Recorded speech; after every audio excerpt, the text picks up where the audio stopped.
My fiancé said at her bachelorette party, "One last night of freedom before I settle for boring." Her friend posted it on Instagram. I saw it, canceled the wedding venue, and returned the ring. She woke up to 200 confused guests and no ceremony. I'm 34 and typing this from what should have been my wedding day. Instead, I'm at home in sweatpants while 200 people showed up to a canceled ceremony this afternoon. Been with Amanda for 4 years, engaged for 8 months. Wedding was supposed to be today, Saturday afternoon at 3 p.m. We'd been planning this for months with our wedding coordinator. Total cost was going to be about 35 grand, which pretty much wiped out my savings, but Amanda wanted the dream wedding. Everything fell apart last Monday because of an Instagram video. Wednesday was Amanda's bachelorette party. I had my bachelor party the same night across town. Standard setup, her friends took her to some upscale lounge downtown while my buddies and I hit a sports bar. Nothing crazy on either end, just normal pre-wedding celebrations. Thursday morning, Amanda seemed normal. Maybe a little hungover, but that was expected. She was running around doing last-minute wedding prep, picking up her dress from final alterations, confirming details with vendors. I was handling my own checklist, picking up my tux, making sure everything was ready. Monday morning, exactly 1 week before the wedding, I was scrolling Instagram when I saw that Amanda's friend Jessica had posted a video to her main feed with highlights from the bachelorette party. The video was a compilation of clips from Wednesday night. Music pumping, drinks flowing, all the girls dancing and having a good time. Normal stuff, but one clip made my blood run cold. Amanda was at the bar talking to some guy I didn't recognize. The audio was clear enough to hear her voice over the background music. One last night of freedom before I settle for boring. Got to make it count. Then she leaned in and kissed the guy. Not a quick peck, but a real kiss. I watched that 10-second clip about 50 times, trying to make sure I was seeing and hearing it right. My fiancé, exactly 1 week before our wedding, was kissing some random guy at a bar while talking about settling for boring. Boring apparently being me. I screen recorded the video and called Amanda immediately. Went straight to voicemail. Tried 3 more times over the next hour. Same result. Then I started making the hardest phone calls of my life. First call was to our wedding coordinator, Lisa. Explained there was a serious personal situation and I needed to explore cancellation options. With 7 days notice, you'll be responsible for about 80% of all vendor costs since most final payments are due this week. The venue alone will be about $20,000. I told her I understood and asked her to start the cancellation process. We'd been paying vendors throughout the planning process, so most of the money was already spent anyway. Second call was to my travel agent to cancel the honeymoon. 7-day cancellation on the resort package meant losing about 90% of the cost, roughly 6 grand. Third call was to my bank to stop payment on the final vendor checks that were scheduled to go out Tuesday. By Monday evening, I'd worked with Lisa to cancel every vendor. Total cost of calling off the wedding was about 28 grand in vendor payments and cancellation fees. I kept the wedding insurance, which covered about 4 grand for change of heart cancellations, so I was out 24 grand total. Expensive lesson, but cheaper than a divorce. Amanda finally called me back Monday night around 8 p.m. "Hey babe, sorry I missed your calls. Been running around all day getting everything ready for Saturday. You excited?" "Actually, no, I'm not excited. We need to talk." "Can it wait? I'm exhausted and still have a million things to do this week." "Amanda, I saw Jessica's Instagram video from your bachelorette party." Silence. Long silence. "What video?" "The compilation video she posted today. The one where you're kissing some guy at the bar while talking about settling for boring before your last night of freedom." More silence. "Then that's not what it looked like." "I have it recorded, Amanda. I can see and hear exactly what happened. I was drunk. It didn't mean anything. It was just a stupid comment. A stupid comment about settling for me, your fiancé, the guy you're supposed to marry Saturday. I didn't mean it like that." "How did you mean it, Amanda? Explain to me how calling your future husband boring and kissing another man has some innocent explanation." She started crying then. Said she was scared about getting married, that she'd made a mistake, that the kiss meant nothing, and she'd been drinking too much. "We can work through this. Cold feet are normal. Let's just focus on the wedding Saturday and deal with this after." That's when I told her there wasn't going to be a wedding Saturday. "What do you mean?" I mean, I canceled everything. Venue, caterer, flowers, DJ, photographer, all of it. Lisa helped me contact all the vendors today. You can't be serious. Dead serious. I'm not marrying someone who thinks they're settling for me. You're overreacting. It was one stupid comment when I was drunk. It wasn't just a comment, Amanda. You kissed another guy at your bachelorette party while talking about how boring your fiancé is. She started panicking then, asking if I'd lost my mind, how we were supposed to tell 200 people. What about all the money spent? What about her dress? You should have thought about that before you decided to test drive other options a week before our wedding. I wasn't testing anything. It was a mistake. The mistake would be me marrying you Saturday. That's not happening. I hung up. She called back immediately, but I didn't answer. Tuesday morning, I went to the jewelry store where I'd bought the engagement ring. Since it was a standard setting with a certified diamond, they agreed to buy it back for 65% of what I'd paid. Got back about $5,000 of the original $8,000. The wedding bands were custom engraved, so those were a total loss, but at least I recovered something. Tuesday afternoon, I started dealing with the guest notification nightmare. Amanda and I had 200 people invited between both our families and friends. I sent emails and made calls to my side explaining the situation. Asked my immediate family to help contact extended relatives. Amanda was supposed to handle her side, but she was having a breakdown and couldn't function. Her mother ended up calling most of their guests Tuesday and Wednesday. Wednesday morning, I got a call from the venue manager. Apparently, some out-of-town guests had already arrived and were asking about rehearsal dinner details. We've been getting calls all morning. People are confused about the cancellation. Some drove here from other states.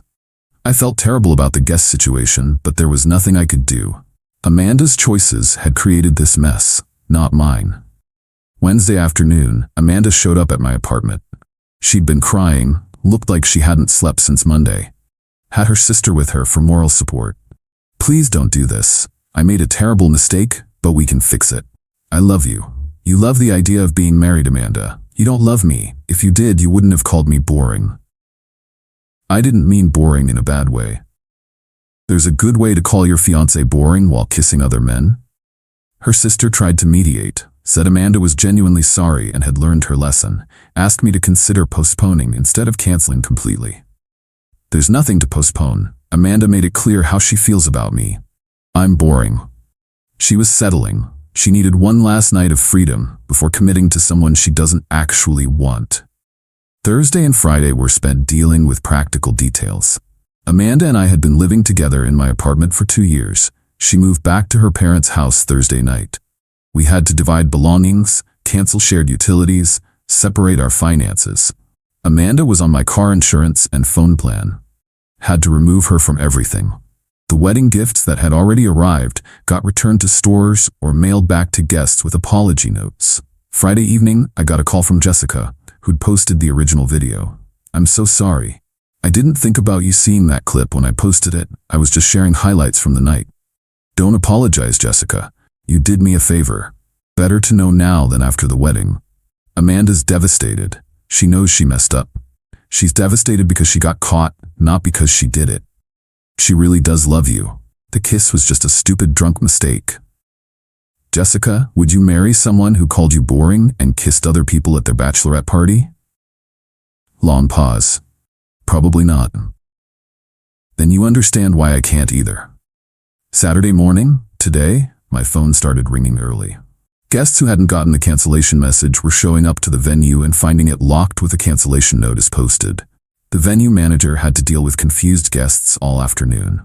Some people had driven from other states, booked hotel rooms, taken time off work. I felt terrible about the inconvenience, but Amanda's actions had made this inevitable. Amanda's been calling and texting all day begging me to reconsider, saying she'll do anything to fix this, that losing me isn't worth whatever stupid decision she made Wednesday night. But the damage is done. She showed me exactly what she thinks of me when she thought I wouldn't find out. I was boring. She was settling. She needed freedom from me. Now she has all the freedom she wanted. Update 1 week later. 1 week since the wedding that didn't happen, and the aftermath has been exactly as messy as expected. Amanda's "One Last Night of Freedom" comment has become legendary among our friends and family. The guest situation was worse than I anticipated. About 40 people had traveled from out of state and didn't get cancellation notices in time. They showed up to a locked venue Saturday afternoon and had to be informed by venue staff that the wedding was canceled. Several guests were angry about their travel expenses and lost time.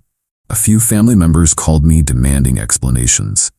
I sent the same response to everyone: wedding canceled due to Amanda's infidelity at her bachelorette party. The video evidence is clear. Amanda's mother was handling most of the fallout on their side, but she called me Saturday night in tears. Do you know how embarrassing this was? Amanda's grandmother drove 6 hours to be here. Her college friends flew in from California. I'm sorry about the inconvenience, but Amanda could have considered those consequences before she decided to explore her options. She made one mistake when she was drunk.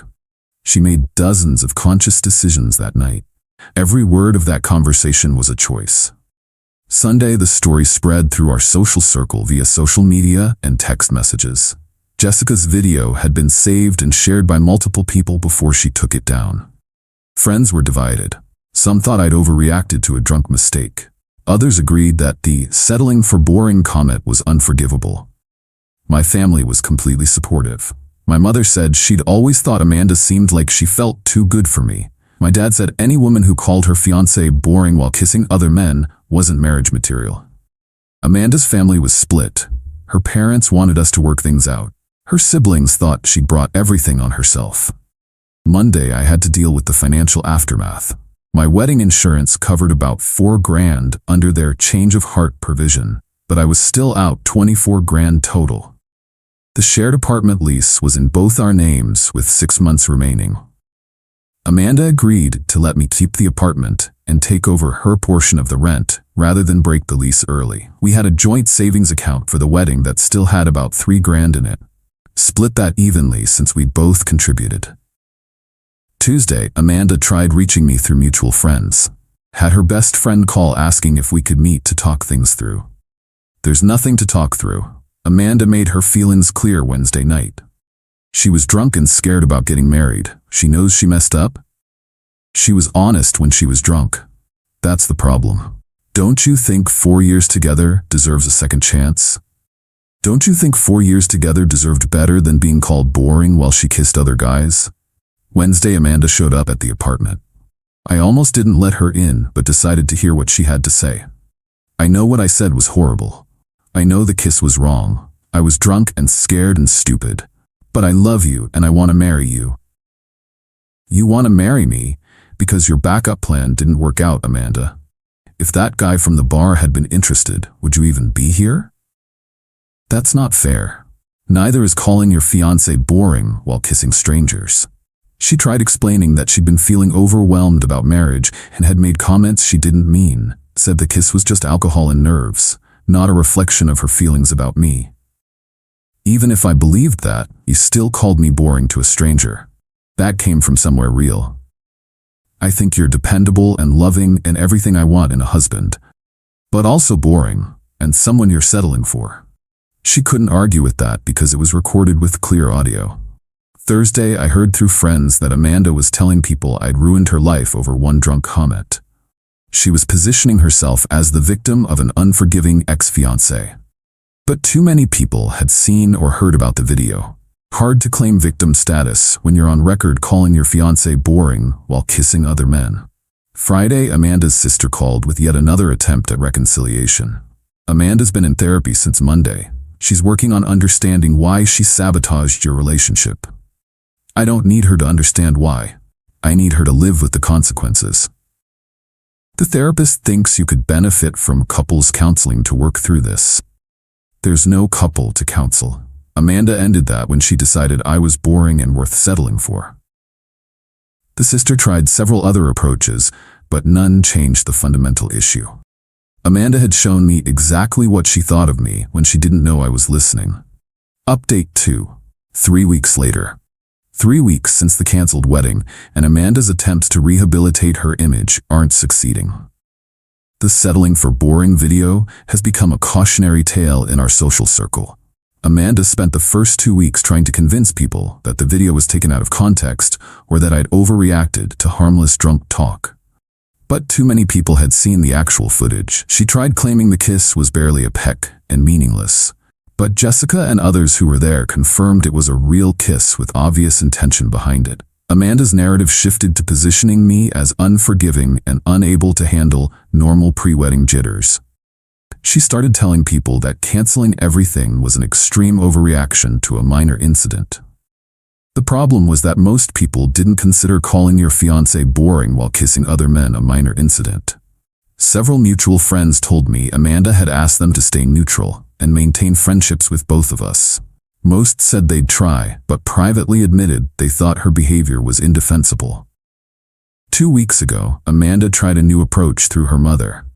Called saying Amanda was so depressed she'd taken time off work and was barely functioning. She's learned her lesson. She knows she almost lost the best thing in her life. She did lose it. That was her choice. Don't you care that she's suffering? I care that she showed me her true feelings before I married her. Better she suffers now than both of us suffer through a divorce later. She made one mistake when she was drunk. She made dozens of choices that night. The conversation, the kiss, calling me boring to strangers. All choices. Last week I heard Amanda was seeing a therapist and telling people that losing me had made her realize how much she actually loved me. But love isn't the issue. Amanda probably does love me in whatever limited way she's capable of. The issue is respect. You don't call someone boring and kiss other people if you respect them. This week Amanda texted me directly for the first time since the wedding week. I know you probably hate me, but I need you to know that I've realized what I lost. You weren't boring, you were stable and dependable and everything I actually needed. I was scared and stupid and I ruined the best relationship I ever had. I didn't respond immediately. Took time to think about whether anything she could say would change my mind. My response was simple. I don't hate you, Amanda. But I also don't trust you. You showed me what you really think of me when you thought I wouldn't find out. That can't be unseen or unheard. She replied, asking if there was anything she could do to rebuild trust. I told her there wasn't. Trust isn't something you rebuild after deliberately breaking it. It's something you either have or you don't. We don't have it anymore. But I love you. You love the security I provided. You don't love me enough to respect me. She stopped texting after that. Yesterday I ran into Jessica at a grocery store. She apologized again for posting the video that ended my relationship. Don't apologize. You saved me from marrying someone who doesn't respect me. Do you ever regret calling off the wedding? Every day. I regret that I wasted 4 years with someone who thought she was settling for me. Jessica mentioned that Amanda had asked her to delete the original video. Jessica refused, saying it wasn't her responsibility to help Amanda rewrite history. She made her choices. The consequences belong to her. Final update, 2 months later. 2 months since the wedding that didn't happen, and this story has reached its natural conclusion. Amanda's one last night of freedom became permanent freedom for both of us. Amanda's attempts to win me back continued for about 6 weeks before she finally accepted that I was serious about ending things. Her depression was apparently real, and she spent over a month in therapy dealing with the consequences of her choices. Her social rehabilitation never fully succeeded. While some friends eventually forgave her, others maintained that calling your fiancé boring while kissing other men was relationship poison. The video continued surfacing occasionally when people discussed wedding disasters or relationship red flags. Amanda's family eventually stopped contacting me about reconciliation. Her mother sent one final text saying she hoped I'd find happiness and was sorry things had ended so badly. 3 weeks ago, I heard through mutual friends that Amanda had started dating someone new. Apparently, she'd met him through a dating app, and they seemed to be moving quickly. Good for her. Everyone deserves to find someone they don't consider boring. Last week, I started dating someone new myself. She's heard the whole story about Amanda and the Bachelorette party video. Her response was that anyone who would call their fiancé boring while kissing other people clearly didn't appreciate what they had. The difference in how she talks about me versus how Amanda did is striking. This woman actually seems excited to be with me, not resigned to settling for me. 2 weeks ago, Amanda texted me one final time, said she'd heard I was dating someone new and wanted to wish me happiness. Also said she'd learned from losing me and would never take another relationship for granted. I didn't respond. There was nothing left to say. Yesterday would have been our 2-month wedding anniversary if the wedding had happened. Instead, I spent it having dinner with someone who thinks I'm interesting rather than boring. Amanda learned that actions have consequences, and that testing other options at your bachelorette party comes with serious risks. That calling your fiancé boring can become a self-fulfilling prophecy when they find out about it. The guy at the bar learned that kissing engaged women at bachelorette parties can have far-reaching consequences. His kiss contributed to ending a 4-year relationship and cost me $24,000 in wedding expenses. I learned to trust my instincts when something feels wrong and to value myself enough to walk away from people who don't respect me. I also learned that sometimes social media saves you from making terrible life decisions. The Instagram video wasn't revenge or punishment.